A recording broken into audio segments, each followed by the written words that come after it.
So good morning, everyone. Today we're going to do our keynote lecture with Dr. Nduka Amankulor, who is a neurosurgeon and science and researcher at the University of Pittsburgh and UPMC Hillman Cancer Center. He's a specialist in treatment of complex brain and spinal tumors and has been in the Department of Neurological Surgery, excuse me, since 2012. So Dr. Amankulor, I'll let you take the floor. All right, great.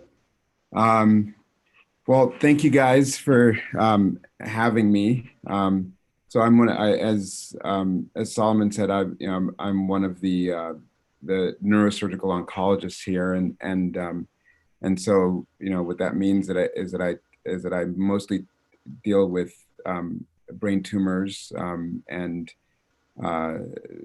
I'll talk to you guys a little bit about how I got to where I am, and I was in all of your seats, probably less than maybe just a little over 20 years ago. So it's time flies, but great. The first step is to spell address correctly, which I did not, but but that's so. And by the way, you guys can stop me at any point, and ask any questions. I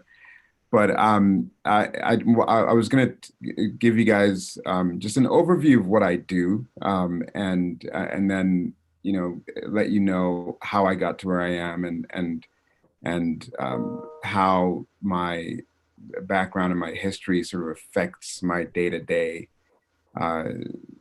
And really, everyone's journey is quite different, but we can, we all sort of get to medicine or to to science in different ways. So I'm a translational scientist and a neurosurgeon, and a lot of that has to do with how I was raised and events that happened, and I'll talk about that a little bit as we go on. But I grew up almost equally in Los Angeles, in Nigeria, and New York City. I was born in LA, and then moved to Nigeria when I was about 2 years old, and then moved back to Los Angeles and then New York City. So I sort of feel pretty comfortable in cosmopolitan areas. Pittsburgh is the smallest place that I've ever lived, and it took quite an adjustment to get used to it. So, but it's been a different phase in the journey. I went to college at NYU, and then I went to med school at Yale University School of Medicine. Then I did my residency at Yale School of Medicine, and so well, after residency, I did a postdoctoral fellowship at Memorial Sloan Kettering, which is one of the big cancer centers. So I did a research fellowship at Memorial Sloan Kettering, and then I did a true fellowship, clinical fellowship, also at Memorial Sloan Kettering after I finished residency. So the time from starting college to my first real job was 18 years. And so I think that's that's the thing that sort of when I talk to young kids about what they want to do, and thank you, and what their goals are. I think that this is the number that stuns them. The fact that I spent 18 years before I had my first real job. But I think that the key is to think of this whole process as an apprenticeship. We're learning the whole time, and the fact that it was 20 years almost between starting college and finishing my fellowship just is inconsequential. So we need some delayed gratification if one is to do the kind of stuff that I do.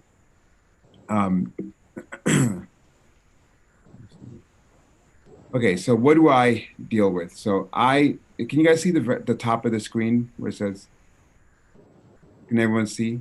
Yes. Okay, great. So I deal primarily with a disease called glioblastoma. Um, this is probably the most terrifying brain cancer, the terrifying cancer there is, period. Number one, because it involves and affects the most critical organ in all of our bodies, the brain. And number two, because it is a tumor that is essentially incurable. Um, uh, in spite of advances that we've made both surgically and both in terms of research and therapeutically, we have made very little progress in this field. Our median overall survival from the beginning of treatment to the patient's death ranges between 12 and 18 months.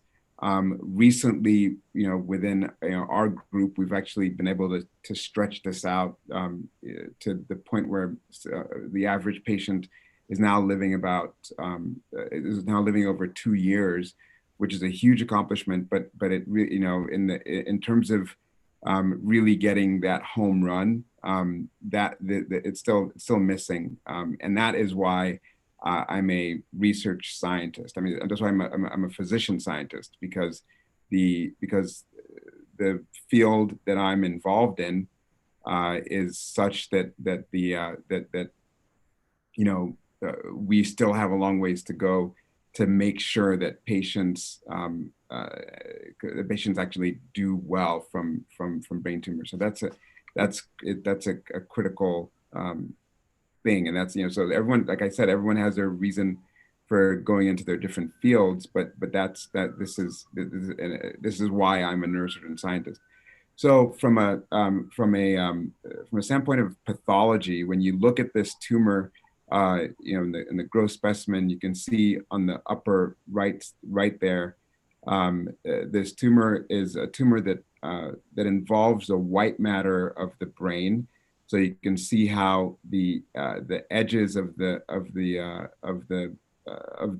brain are relatively spared. So the outer rim of the brain is where the cortex is located, that's where the gray matter is, where the neurons are located, and then the neurons send out these roots that then communicate with the rest of your body, called axons, and that's the white matter. And so this disease is the disease of the white matter primarily, and you can see how destructive it is to the brain. You can see that the entire white matter is destroyed, and eventually this tumor invades the brainstem, and patients invariably die from this. When we look at MRIs, which is sort of our main way of diagnosing this radiographically, what you see is basically, it depends on what type of image you're looking at, but when you have to give contrast, so you have to give it a dye that is given intravenously, and that dye is taken up by blood vessels that are breaking down. And because this tumor is very, very aggressive and destroys tissue, the blood vessels associated with the tumor will break down, and the contrast that you inject will go through. And then if you then look at the post contrast image in the middle, you can see that there's now contrast taken up, whereas on the left side you can't see anything. And then there's on the right side, this is called a T2 flare sequence. And what you see with the T2 flare sequence is that you kind of get an idea about why this tumor is so destructive, because one would think that the tumor is just the bright stuff in the middle, but really the tumor is everything, including what's on the periphery. So this tumor is extremely destructive. and really, takes away vital organs. And you can see it, both by looking at the gross specimen, looking at the post-mortem brains, and also by looking at the MRI. The MRI already tells you, wow, this is something terrible that we're dealing with.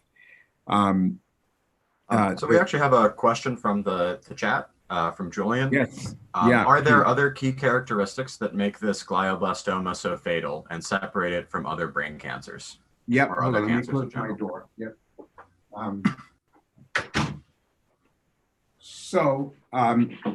Yes, that's a great question. So, I think that what one sees in this image that I showed you here is that there's kind of the core of the tumor, which is which is kind of right in the middle. You can see that enhancement. Is there a way to use a cursor on? I think that's on your end. I'm not familiar. Are you using PowerPoint or a different program? I'm using Keynote, but I just can't, for some reason, I'm not able to use a cursor, but well, it's fine. So you can see that there's the middle area where this tissue looks very irregular. But then if you look at the right side of the screen where you got that flare sequence, you can see that this tumor is actually invading the brain. So the core of the tumor seems to be where most of the action is. But the key characteristic that makes this tumor so different is that there are elements of tumor that are invading the entire brain. So in the 1950s, people had the bright idea that that maybe we could keep patients alive and in spite of the consequences of doing huge surgery, we could remove the entire hemisphere, the entire side of the brain where the tumor was located. And lo and behold, those patients still died of glioblastoma. And the reason is because these tumor cells escape and are exceptionally invasive. So that's a great question. So invasion is a key characteristic. I think there are several others. So what my lab works on is in immunity. So the brain is, since the brain's such a vital organ, the brain doesn't really want a massive immune response, right? So because immune responses involve inflammation and swelling, and because your brain is encapsulated in a box, basically in the skull, swelling can't be tolerated, right? So if you get a bad bruise on your arm, and sometimes you get a big nugget, big bruise, and the tissue can tolerate that elasticity, but in the brain, that same thing can't be tolerated. If you get the same sort of bruise that would cause massive swelling, then you die because basically that tissue has nowhere to go. So it's called herniation, and because it's in a box. And there's actually a doctrine called the Kelly-Monroe doctrine that if you become a neurosurgeon, you will learn all about. But it basically defines the idea that because the brain is in a closed box, any sort of additional pressure is devastating. So those are some of the key characteristics. Did that answer the question? Yes. All right. Okay. So this is sort of the one slide that I think everyone looked at with great joy when this came out in 2005, and what happened is that there was a huge clinical trial that was done where patients were put on a drug called temozolomide, which is a chemotherapy that actually crosses the blood-brain barrier, right? So the brain is, is protected because, the regular circulation really, it's very selective about what gets into the brain, and there's a protective barrier called the blood-brain barrier. And a lot of drugs just don't get into the brain. So that's one of our problems. And this drug called temozolomide was able to get into the brain. And so with surgery and radiation, when you added the temozolomide, there was a substantial difference. You can see, the blue line versus the red line, where patients were now living on average 14.6 months versus 12.1 months. And this is in very carefully selected patients that got everything done. So this was our huge win. So imagine if your huge win in a field is being able to get 2.5 months of survival, then we really have a lot of work to do, and that is where the surgical science, and that's where that's where not only the surgical science but also the clinical science and the translational basic science, the computational biology, that's where that all comes in, because 2.5 months is just not a good enough win. I mean, we want to be able to keep patients alive, for as long as possible, for decades.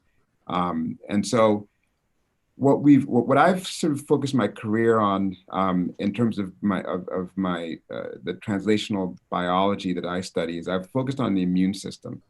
And what we've learned about these tumors is that unlike, you guys have probably heard about other types of tumors. So there's a tumor called a melanoma, and you've heard of, you've seen or heard of patients with lung cancer.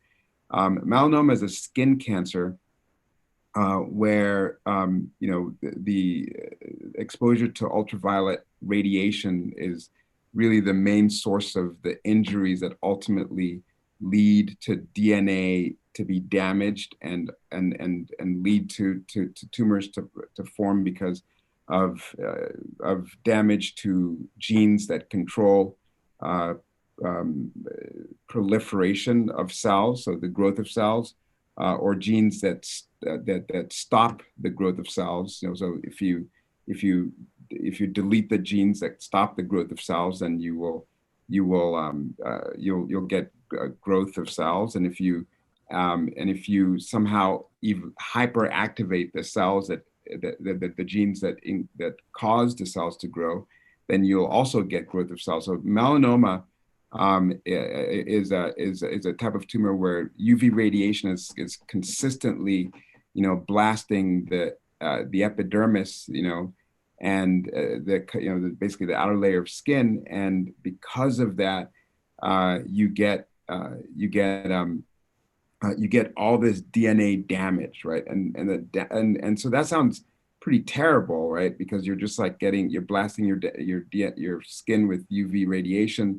But while that's a cause of the tumor, what happens is that you actually accumulate a lot of DNA damage, and the DNA damage gives the body some abnormal genes and abnormal targets where it can form an immune attack against these mutated genes, right? The same thing happens actually with smoking. So smoking is terrible, and you guys all know that. And eventually, with the smoke and the carcinogens in the smoke will cause cancer, but it's by repeated assault to the tumor, to the genome, to the genes, and then you get all these mutations. Now, the great thing about having these types of cancers is that your body has recognized enough abnormal genes that it starts to form an immune defense against a tumor. And what you see with these tumors is that they're called hot tumors. So immunologically hot tumors, meaning they have tons of immune cells. On the other hand, brain cancer doesn't occur because of repeated assaults of tumor cells with some sort of carcinogen. It's basically, we don't understand all the components that go into causing brain cancer, but it is essentially it's a rare event that happens with a gene. It's a mistake. You get a cell that has a mistake in the genetic the composition of the cell during cell division. And then you get a low number of mutations, right? So that's critical, because these low number of mutations means that the body, really doesn't recognize the tumor as being something foreign, right? It doesn't see a lot of foreign genes, and it doesn't want to, attack these foreign genes. So it's an immunologically cold tumor, and brain cancer falls into that category. So here's an example of that. So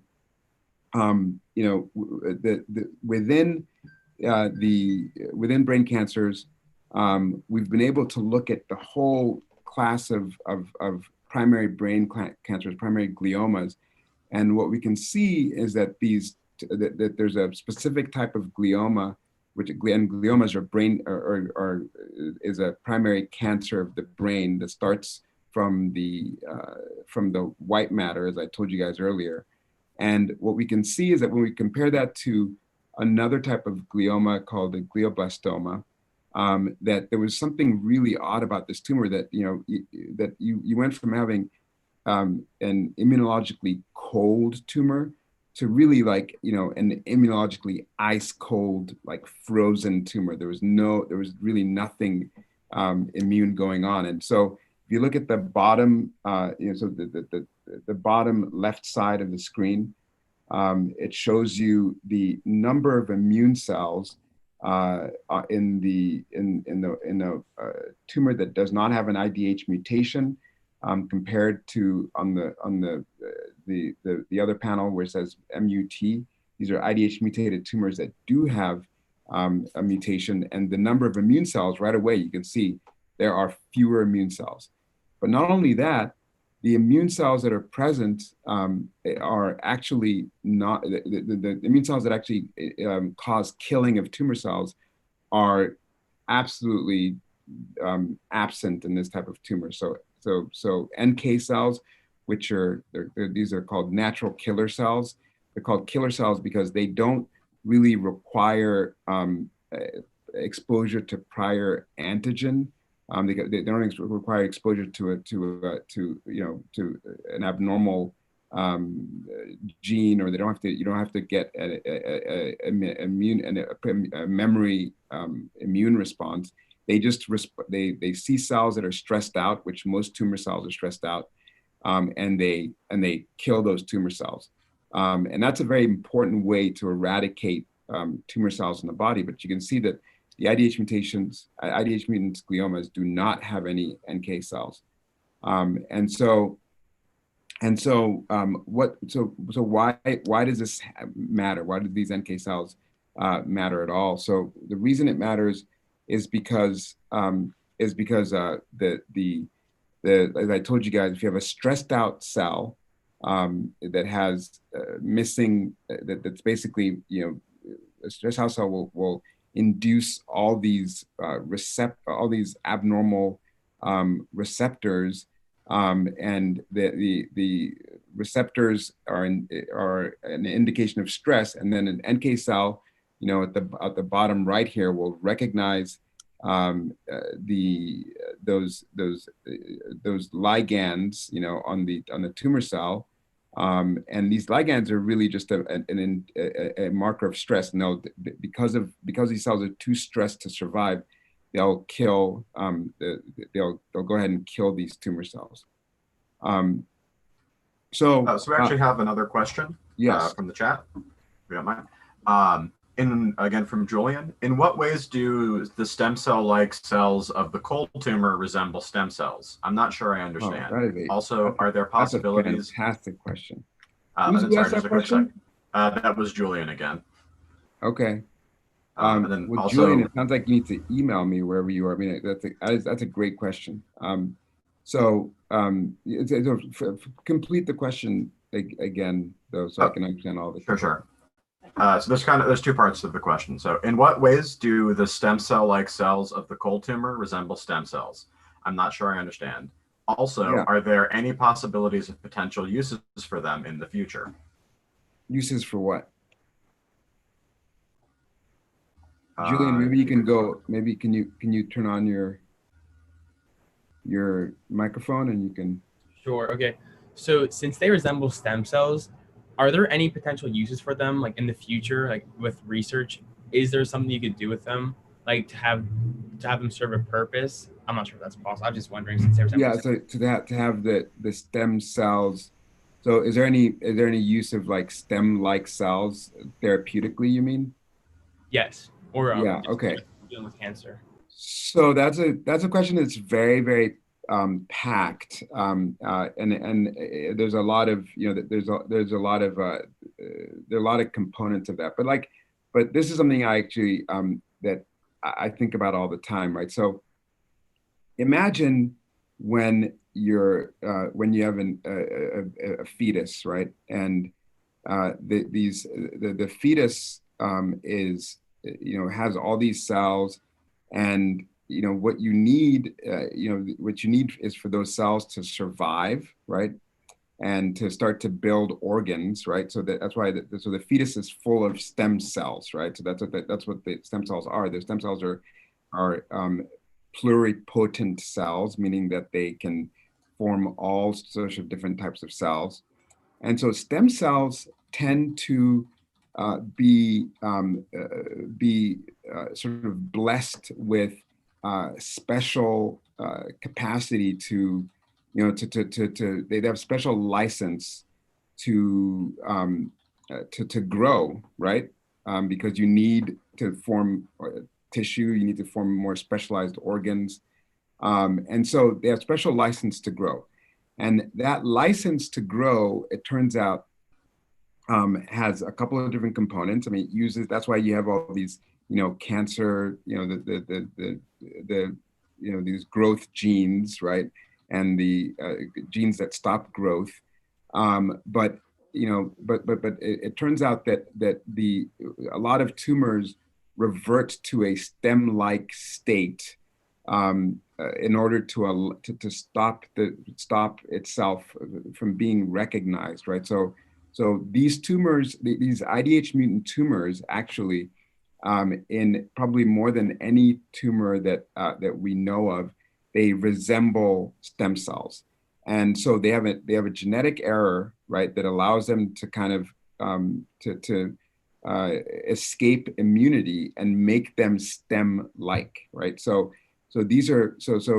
that's actually a critical point in terms, because if you think about it, right, a mutation that allows a lot of if you have mutations that the body can recognize and then send out an arsenal of immune cells to go attack and eradicate that cell, then you don't have a tumor, right? But the IDH mutations, because they specifically, the way that they work is that they specifically target the pathways of stemness, and so they make themselves more stem-like. And yes, it turns out that stem cells, inherently lack the ability to be recognized by the immune system, and a lot of these the ways that they go about escaping the immune system is the same things that IDH mutations do, right? So they are they're stem-like. So that's a really critical point. So the other part of the question, which is like, how can you use that therapeutically? I mean, there are a lot of people who have studied the idea that you can send out an arsenal of stem-like cells, because stem cells actually have a way of migrating to tumors, and then if you send them out to the tumor and you load them up with things that would actually kill the tumor, that's one way of killing tumors. But that mechanism really has not turned out to be very, very effective. Instead, what we have done is that we've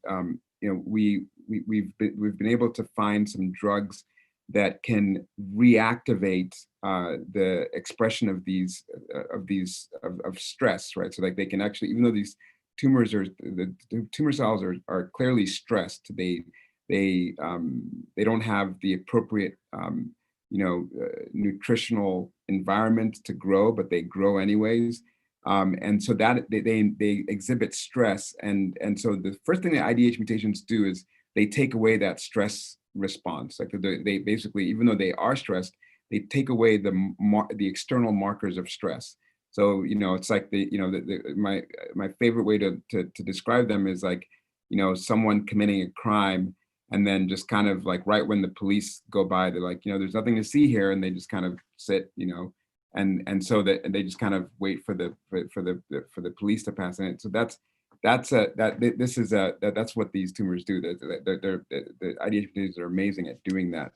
And part of the ways that we deal with them is to make them less stem-like. So we've got drugs that make them less stem-like that we've got in clinical trials that actually came out of my lab and are being effective, right? Okay, so I'm going to take a step back here, and I think this is probably the part that you guys really, most of you want to hear about. It's like, how did I get here, right? What is Nduka, I'm sorry. So this is David. Sorry for being late. We have one more question in chat about the science, if you don't mind. There's going to be some. There's going to be some question. Okay, go talk about science. So Jonathan asked, are adaptive therapy techniques used in glioblastoma? Mm-hmm. So what does he mean by adaptive therapy? Does he mean like adaptive immune therapy, or adaptive therapy like computationally adaptive therapies? Like there are a lot of ways you can interpret that. Jonathan, you want to unmute and ask the question? I read some papers, and for other cancers, they were using an adaptive therapy technique. So to prevent the cancer from becoming resistant to therapy, they would give treatment for some period and see the tumor regress, and then they would take the patient off the treatment. So I was just wondering, are they using those type of techniques to resistance for glioblastoma cancers? Yeah. Okay.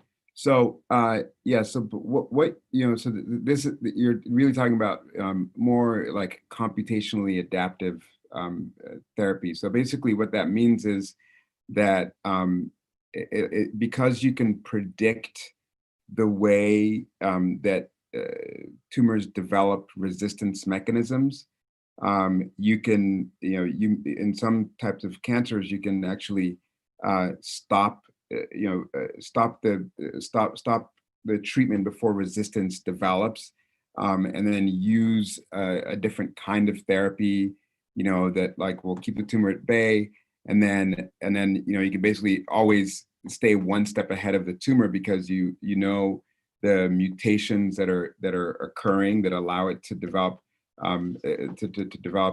resistance. So that is something that we don't have the capacity to do that yet in glioblastoma, because there are multiple reasons. Number one is, we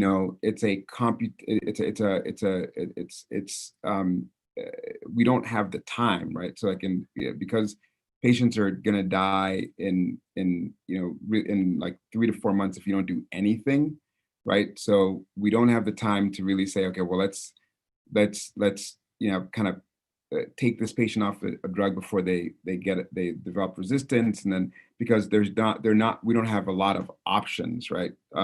The second part of why that's not really a feasible therapeutic approach in glioblastoma is that you in order to really do that well, you want to be able to sample the tumor at multiple points, right? So if you think about it, like I walk into a patient's room and I say, hey, I'm Dr. Amankulor, I'm a brain surgeon. I'm going to cut into your brain.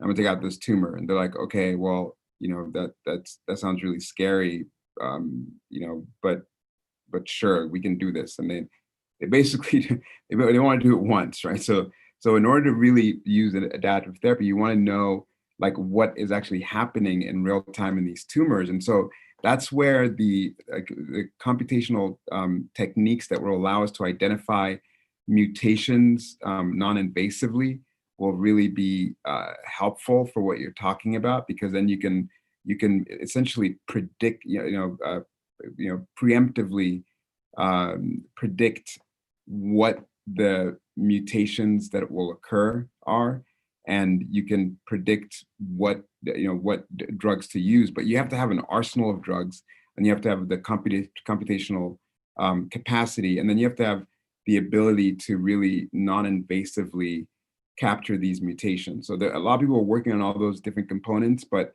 hopefully that's going to come down. Science works, and obviously the progress in science can be exponential, and so you hope that all this comes together and we can do that. But we're limited by multiple things. Number one, we don't have the absence of drugs. Number two, the fact that the way we find these tumor cells is invasive, right? We have to drill a hole, go into the brain, take out tumors. So we need to make that non-invasive, at least for the monitoring part of the tumor. And then we have to have the computational models that tell us what the probability that a tumor will develop resistance will be. So there's a lot that will go into that, but I have no doubt that eventually that's what it will take in some ways. Yeah. Okay. So I think that again, so I think that all of us has a story, and all of us have these events that happen in our lives that allow us to ultimately go into our chosen professions. And I think that if for most of us, if you're going to be really successful at something, you want,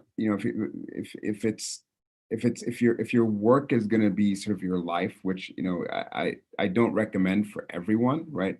If your work is your life, then you really want some true motivators, and you want to know that you're making the right decision. So medicine and research are really, if you're doing it at the highest level, there's a lot of burden that comes. There's a lot of psychological and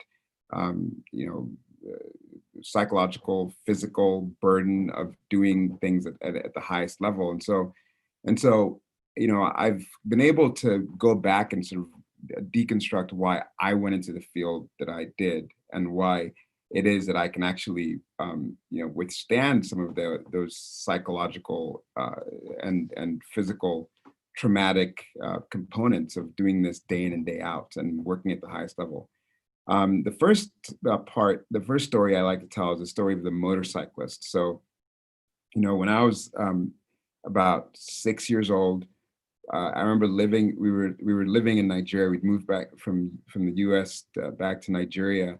And it was like kind of my first time there. And, well, not my first time there, but I was kind of, getting used to the country, and I developed a close group of friends. And in Nigeria, at the time, we weren't playing video games, and we weren't, we had different ways of having fun when you're a 6-year-old. And one of the ways, and I'm sure people have seen this, is that you kind of take a tire, like a bicycle tire that's got the spokes on it, and you use a stick to control the tire, right? And so you're running, and you're kind of using a stick to kind of move, make the tire roll, and then using a stick to actually control it, to kind of push it to the left, push it to the right, and then you can do these races. So you have 10 people, and they're doing this tire race, and so we were doing this race, and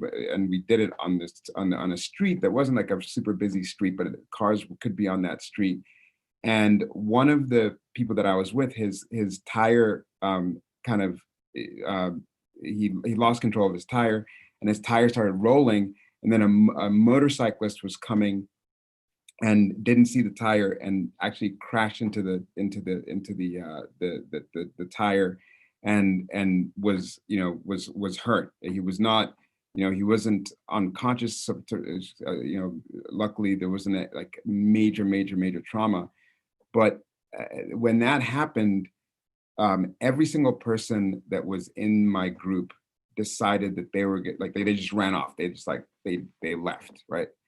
And weirdly, and I still can't really explain it, but my instinct was to go and to make sure that guy was okay, right? So I went over and I, you know, attended to him, and I, you know, and he was clearly, you know, he was hurt, you know, his leg was badly scraped, and then I basically just kind of helped him move over to the side of the road, and then I lived less than, you know, like a block away, so I ran home and got my mom, who was a nurse, and I remember that, you know, instead of like yelling at me for, you know, for being part of a crew that caused a motorcyclist to crash, my mom, you know, essentially like commended me, like for being, you know, like how proud she was that I actually attended to this person who was sick and hurt. And I tell that story not to say, oh, well, I'm, you know, I'm this special person, but I think I tell that story because we all have that motorcyclist, like that instinct in us to do something that is like that we were meant to do. And that's the first time that I discovered that I was meant to take care of people, because it was something that came, you know, very naturally. So I'd already sort of started to think about being a doctor. And then when I was 16 years old, my dad was diagnosed with a glioblastoma, which is a tumor that we've been talking about. And he, between the, you know, he was my dad was a professor of at NYU at the time, and he was the kind of guy who never complained. You know, he was just like a straightforward dude. He was just like, you know, just very, very gentle, polite, never complained. And he starts complaining about headaches. So like, you know, we all thought something was wrong, you know, and from the day he started complaining about the headache, from that day, within 7 months, he was dead. You know, it was like beginning to end. He had surgery, and you know, he had some, you know, chemotherapy, but that was it. And this was in 1995 that he died, early 1995. And so, you know, that definitely changed my perspective, because, you know, the way that he died compared to who he was, to me, was so inelegant, right? Because he's like, here's a guy, he's basically the smartest person I know, but probably maybe even still till today, like the smartest person I'd ever met, who basically, you know, the way he got to the US was by passing an exam that took him, you know, taking an exam that basically where he got the highest score in the entire country of, you know, entire region of the country of Nigeria, and then making it out. And then when, you know, within a couple of months of developing this tumor, you have this guy who's an incredibly bright guy, and all of a sudden he can't talk, he can't think appropriately. And I mean, you know, that process was, in addition to being obviously emotionally, you know, disturbing, to me, there was something, you know, there was something sort of fascinating in that, like, it was so inelegant and it was so brutal, and it just took away the you know, his most powerful tool, which was his brain, you know. And so that you know, that sort of, you know, when you see like the power of a hurricane, or, you know, something really, you know, deadly in nature, I mean, this was it for me. So that kind of always stuck in my head. And then you know, I still didn't know if I wanted to be a brain surgeon, but I knew I wanted to be a doctor, and I did my rotations in medical school, and finally it was like, really, you know, I kept coming back to it. You know, I didn't want to do it because I didn't want to be, and I wanted to like not have to be so closely associated with the thing that I did, but it turned out to be a really great decision. And then, you know, when I was in residency, I met a guy named Eric Holland, and I did my postdoctoral fellowship with Eric Holland. And Eric was a neurosurgeon, but he was a researcher, and he, you know, he didn't do a lot of surgery. And the reason he didn't do a lot of surgery is because his perspective was like, listen, man, like you can get patients, you can give patients a little bit of time with surgery, but where we really need to be working is at the level of research, because that's what's going to make the difference. So he made that intellectual sort of, that intellectual sort of, compromise to, to skip the prestige and the kind of, I think elegance of surgery, and really focus on the research, which then he taught me how elegant and prestigious research could be. And so I knew at that time that it wasn't, that I wasn't just going to cut these tumors out, even though I do a lot of surgery. I just personally love doing surgery. So, that's something that I do more than he did. But the idea stuck with me that, it's not okay to just be a surgeon if you know that you're working in a field where patients where you're, at this point, we're probably giving patients about a year just with surgery, right? So what I do gives patients an extra year. And then the radiation oncologist gives patients, some another couple of months. And then the neuro-oncologist gives the patient another couple of months. And that adds up in our practice to over 2 years now, which is remarkable, way higher than the national average. But like that's not good enough, right? So research became something that I had to do. So when I got here in late 2012, and I just sort of realized that I would have to develop a process where we could, where it would be a big picture way to capture all of our patients' data and utilize it as in the most diverse and precise fashion to kind of feed back into a research system that would ultimately help these patients. And so what that meant was that every single tumor that I resect, if the patient is agreeable, we will take a piece of that tumor for research. The pathologist gets the majority, but we take a piece of it for research. We collect blood on every single patient, and we basically study what the immune characteristics of these tumors are. That's what I do. But then I also have tissue that I give to other colleagues that want to study different components of this disease. So just by being intimately involved with these patients, I'm able to sort of give back, to ultimately help patients that are coming down the road, because we can use their data to study the disease process, and then in some cases develop mouse models that are accurate and predictive, and can help us study these tumors, and then ultimately get back into help us get back to the therapeutically effective ways. And I don't talk about that in this lecture, but we've actually been able to do that for a subset of IDH mutant patients, and to me that's extremely gratifying. And we're still working nonstop to really improve the quality of care and to ultimately cure this disease. That's absolutely my goal. So I'm going to give you guys an idea of like what this actually looks like, what surgery actually feels like and looks like. So the 46-year-old right-handed man who was working as a financial analyst, and then he presented to his primary care doctor's office with some confusion, headache, and difficulty thinking. He didn't have any, he was on not any medications. He was, you know, he was very, very healthy.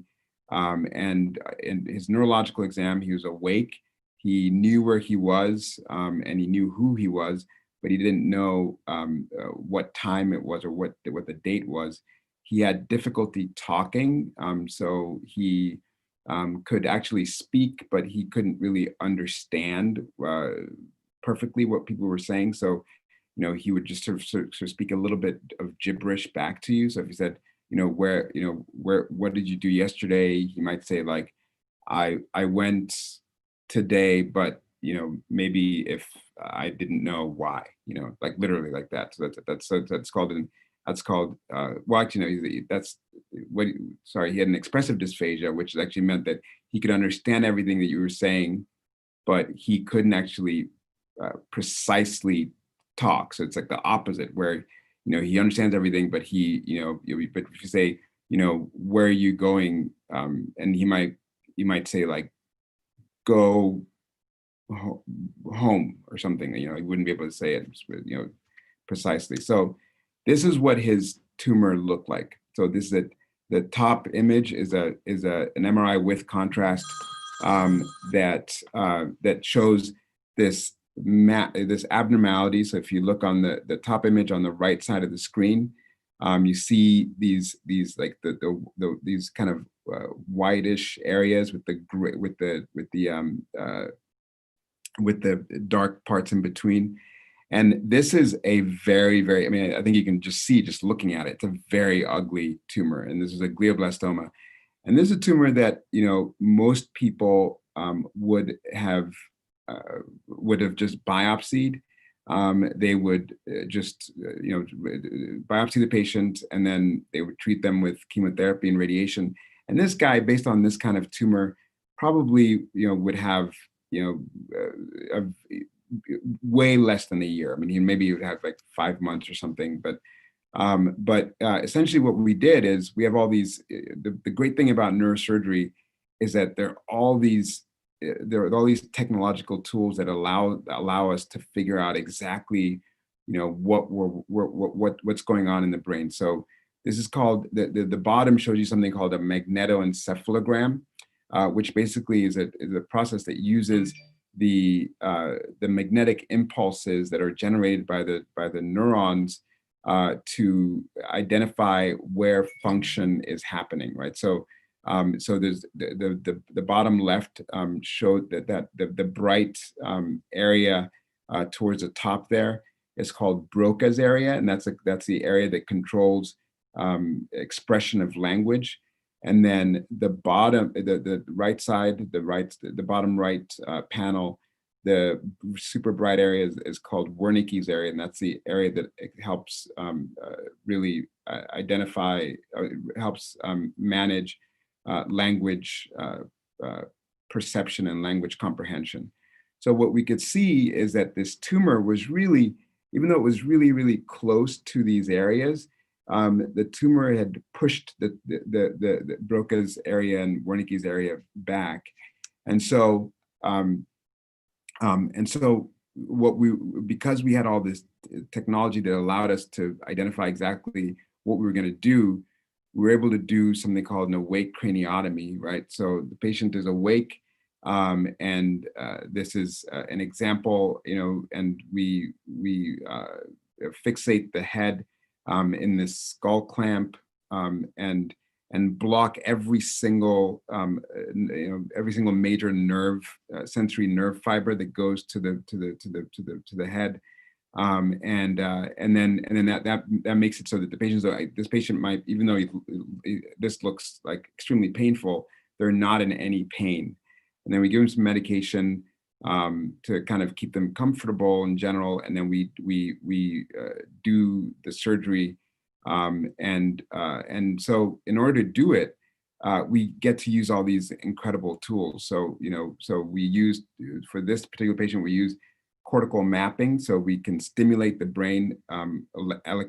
electrically, and induce impulses in the areas that we're stimulating, and that gives us the function of those areas. So and sometimes the absence of the of function in those areas. So, if we were stimulating the Broca's area, he would stop talking. If we stimulated his arm area, his arm would spontaneously move.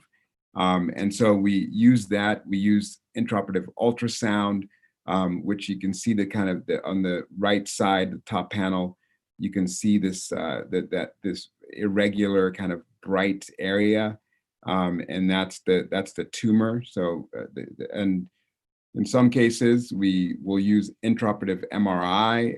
That's something that we use currently here, but that's a way to do it.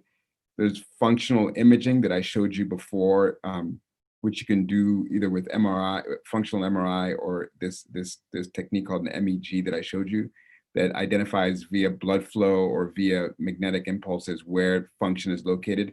And then we can inject different drugs that will allow us to visualize tumor. So there's a lot going on, and there are a lot of advances. And so this is what those techniques allowed us to do in this patient. So you can see we actually, where you see on the left side, the top was right after we opened the brain and opened the covering of the brain. So the back of that picture is the back of the head, and the front of the picture is towards the front of the head, and the top of the picture is towards the top of the head, and the bottom is towards the bottom of the head. So to kind of imagine that the patient's head is kind of like this, and then this is where we're working. And so we did all these little markers, the centimeter markers there, was where we identified language, right? So we were able to identify language and then, resect this tumor in its entirety. And I can tell you that when we did this, the patient, the other people are like, this is not like, this is insane. Like you would never, why would we would just biopsy this? This is crazy. But if you take the time and you have the appropriate tools, you can see on the right side that we're able to resect this tumor, at least the obvious areas that we could see, we're able to resect it completely. But someone else asked earlier what other markers that make this tumor so bad, and I talked about invasion. And what you can see is that with this tumor, the invasion, there's all that bright stuff on the bottom left, and then there's some darker stuff right behind it. And so those areas have function, so we can't take it out. Otherwise, patients would not be able to function, and they would do worse because they can't function. But they still have some tumor in it, so that this is why this tumor comes back. But here's what we were able to, we can actually predict how long we can get from biopsying versus completely resecting a tumor. And so for that patient in particular, if we were to able to get 98% of the tumor out, then he had at least a 50% chance, basically a 50% chance to live 2 years. If we were to biopsy it alone, he would only have a 10% chance to live 2 years. And so he actually lived a very, very productive life for over 2 years. Again, that's not a massive win, but that's something that that he would not have had otherwise. These are some of the other tools we use. So you can see on the top left, there's this tumor that's actually a recurrent glioblastoma, and then when we inject that dye, that fluorescein, and then what you can see, God, I wish that I could kind of point to it, but what you can see on the bottom right is that you see in between these two white, what we call cottonoid patties, where the instrument is, you can see deep to that is this bright thing, right? This bright dot, right? And that is the tumor. So we were able, you have all these tools that allow us to just really resect these tumors that would otherwise be unresectable. The other thing that I do is I also am able to focus on other tumors. So we do minimally invasive tumors for spine. So you can see this patient who's got a fracture in his spine, and he's got a tumor that's pushing on his spinal cord. So the spinal cord is that gray line that's right in the middle, surrounded by the bright signal on either side. You can see the vertebrae in front of it, and then you can see this tumor that's right sort of in the top the top portion of the tumor of the screen, and then you can see that there's compression of the spinal cord. And so what we were able to do is we were able to go in and in a very, very minimally invasive way remove the back of the spine to give the spinal cord some room, and then use these screws that we put in through tiny holes in the patient's back to stabilize the patient. And then this patient came in basically on his way to paralysis, and then by the time we were done, the patient was able to improve. The thing that we've been able to do with our research is that we've been able to also discover this ways to stimulate the immune system, and for these IDH mutant tumors, we discovered that a drug called retinoic acid, which is basically the same acne drug, Retin-A, that retinoic acid is able to stimulate immunity and get rid of these tumors completely. For some period of time, I shouldn't say completely, but for some period of time that extends the patient's overall survival, and for this particular subset of tumors.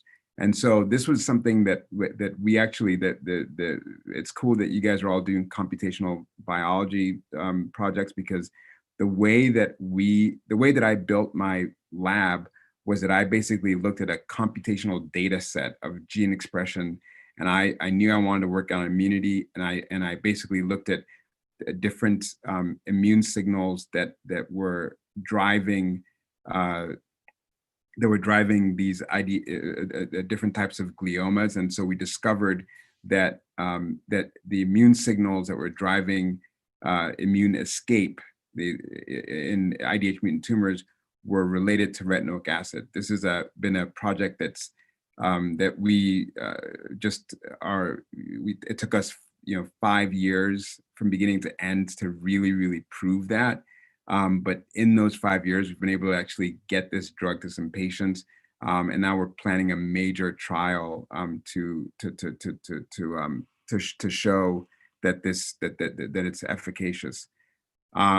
And every day the work that we do as surgeons has really sort of helped to transform the way that these tumors patients do. So you can see on that in this graph, it shows you what happens when you get able to get complete resection of a tumor versus incomplete resection. You can see that the complete resection, the overall survival is they got about 17.7 months, and incomplete resection was about 12.9 months. So so they added another 5 months to these patients' lives, not just with surgery, but by doing the perfect surgery. And so that's kind of the goal that we have always. And so I'm going to speed it up a little bit here, but basically, this is how the stress ligands that I talked to you guys about, if you look at the panel E, these are stress ligands called the ULBPs. And so you can see that there's 2 stress ligands, ULBP1 and ULBP3, that are suppressed in these IDH mutant tumors. And then when we treat with retinoic acid, we can get restoration of these stress ligands. And then we can actually show that the tumors are killed with these NK cells. Now we're combining it with all kinds of different therapies, and and it's really gratifying to kind of see the, you know, ultimately what we're able to do. But you know, neurosurgery is it's a very gratifying field. It's a very diverse, you know, surgically diverse. Unfortunately, not as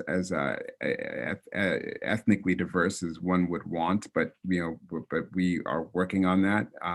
But it's a very surgically diverse field where, you know, you can do all kinds of amazing surgery. One day I'll do, you know, brain tumor surgery, and then the next day, you know, here's me doing a minimally invasive spine surgery. And then instead of giving this patient a huge incision, you can see these tiny little incisions that we use to put in the screws. And the patient looks really, you know, did perfect. That's the that patient that I showed you guys earlier on in the picture. So I guess in summary, what I would say to you guys is, you know, learn from these events that occur in your life. So figure out what your motorcyclist story is, right? And that'll tell you, you know, what drives you and what inspires you, and what you were really meant to do, right? Have events in your life that you know, that should give you inspiration. So, you know, for some of us, it can be, you know, personal events. For others, it can just be like, you know, listening to a lecture, or watching a TV program, or doing something, you know, doing something that gives you that, like, holy, you know, crap moment. Like, I'm really, like, this is what I want to do. And identify your own version of Eric Holland. So, you know, I call him my work dad, because he's kind of the guy that still till today, you know, if I'm, you know, upset about something work-wise, I can call him, and, you know, he can kind of help me to work through things. And now I'm unfortunately old enough that I myself have become a work dad, and I'm helping other people. But I think, you know, that's a really key component, is finding mentors along the way, and that's basically it. Thank you for listening. Thank you, Nduka, for taking time out of you. I know you're an incredibly busy schedule for coming and talk to these students. Really appreciate it. Absolutely. I'm happy to answer any questions. So we do have one question. Let's see. Let me find it in the chat. Everyone is now thanking you in the chat. Okay. Angelina asks, what advice would you give to younger people who are interested in neurosurgery? I guess outside of the advice you've already given. Yeah, right. So, well, I think that the advice, well, first of all, the fact that you guys are all here puts you in the appropriate category to be neurosurgeons, right? I mean, or to just do whatever you want, right? So like neurosurgeons take initiative, right? And so, you know, you guys have taken the initiative to be part of this program. So that's really the beginning. It's like taking initiative. And then, you know, I think that the biggest piece of advice that I would have is, you know, understand that in general, you know, the more complex the thing you do, the more it is less of a sprint and more of a marathon, right? So like, don't, you know, so figure out ways that you can just be as productive and active as possible, you know, work-wise, but also not give everything you have all at once, you know. So you really have to kind of realize it's a long-term game, and it's sort of, you know, it's like practice. It's like you know, I was a wrestler and you know, and played football, and for me, those experiences really come to bear, you know, every day, because, you know, you can't, you know, you couldn't just like go to a game or you go to a match and just like give it everything and then that was it. You know, you have to practice, but you couldn't, like, you know, injure yourself every practice. You know, you have to, you know, so I think that you just kind of have to really think about the long game, and then just, I think, just realize that you're gonna miss out. Like if you really want to do something like this, you're gonna miss out on a lot of stuff that your friends are doing. So, I mean, I definitely did. It wasn't like, I mean, I'm definitely a nerd, but I'm not a complete, a nerd to the point where like I didn't participate in anything. But my friends would go out in college and like they would go out drinking, and I would be like in the library studying, till today. I mean, like there's friends of mine who can, who can just have the time to do whatever they want outside of work, and but for me, I'm pretty much focused on my work and my family. And so being a neurosurgeon isn't all encompassing, and so it will, just kind of being prepared for that type of life, and but still finding real joy in it. If your work has to give you real joy to do work like this. So that would be my advice. Yeah. Great, thank you. Any other last questions? We do have one from YouTube, sort of for earlier back, is does the stem cell characteristic of cancer cells allow cancer to metastasize? Yeah, I mean, so that's a complex question, and I think that the answers are pretty are equally complex. I mean, I think stem cell characteristics of cancers allow them to be able to morph into basically whatever they want, just like stem cells can. And in certain instances, it means acquiring the capacity to metastasize. But I don't think that that's really, when I think of stemness in cancer, I don't think that metastasis is really what stemness is all about. I think that stemness is really about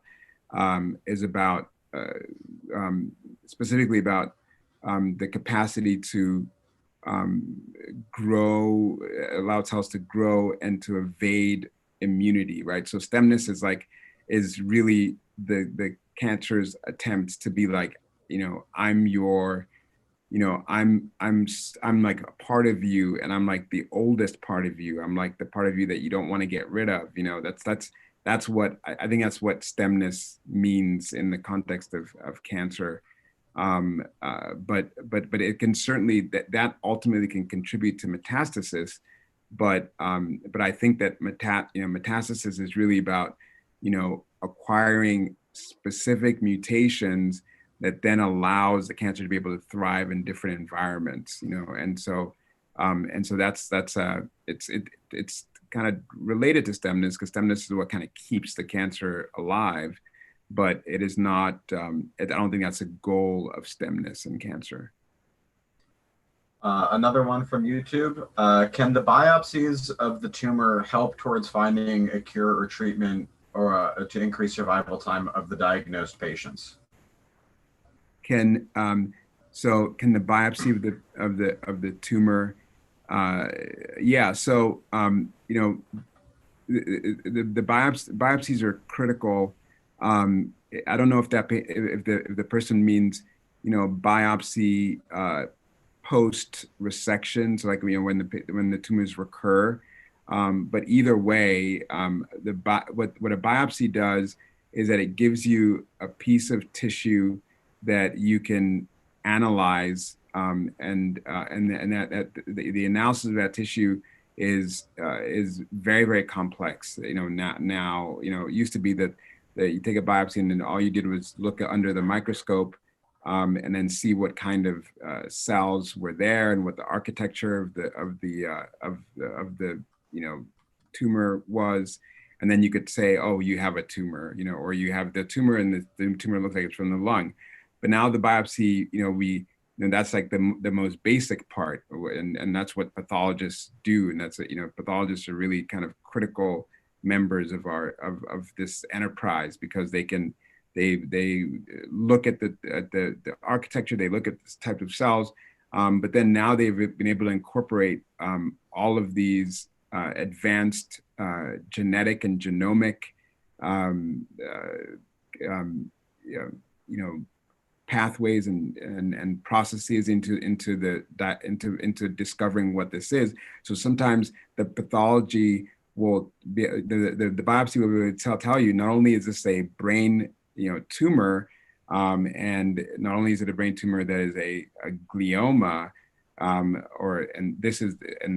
this grade of glioma, but these are some of the characteristics of the tumor genetically that may allow you to use different drugs. So that's how we came up with this retinoic acid therapy. That we, that's all biopsy driven. So that's information you get from the tissue. So basically, biopsy does help you to stratify treatment.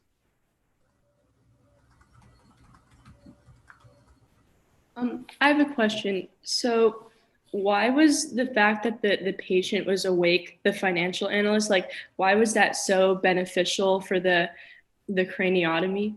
Yeah, that's a great question. So, we don't do every craniotomy awake, right? So we probably do I would say about 20% of my craniotomies, maybe less, 15% of my craniotomies are awake.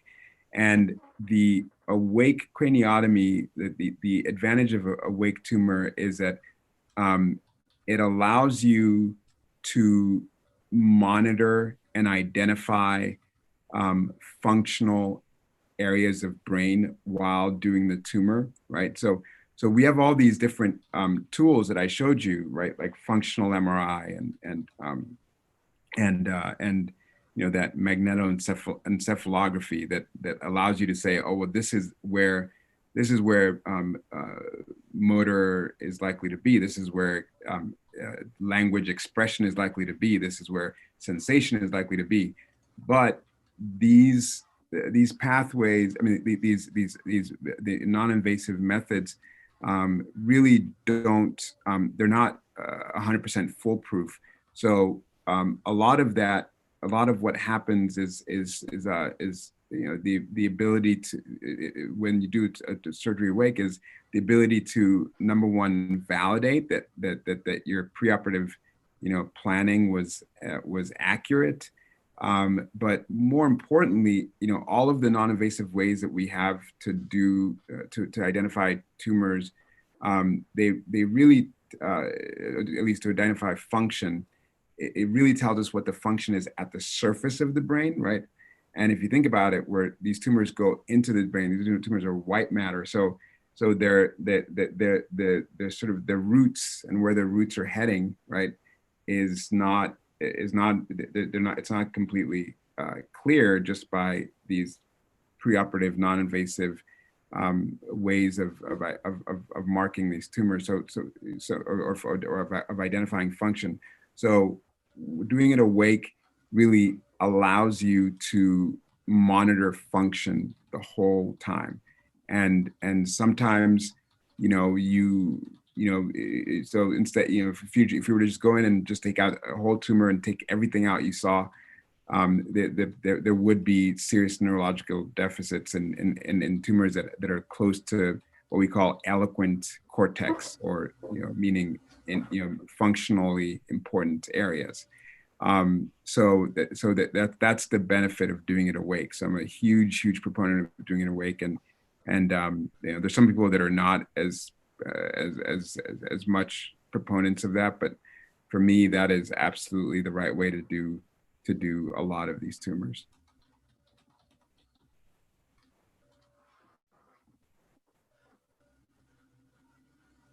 Excellent. Any other last question? All right. Well, thank you again, Dr. Amankulor. Really appreciate it. Absolutely. And if you can, you guys, these David and Solomon have my information. So feel free to disseminate it. I will always get back to you. It may take me a little while, as but I'll always get back to you. And so, if you have any interest in what I do, and I think the same goes for all the other people that you'll hear from or have heard from. Feel free to reach out, because we're all very interested in helping people kind of achieve their goals and training the next generation. All right.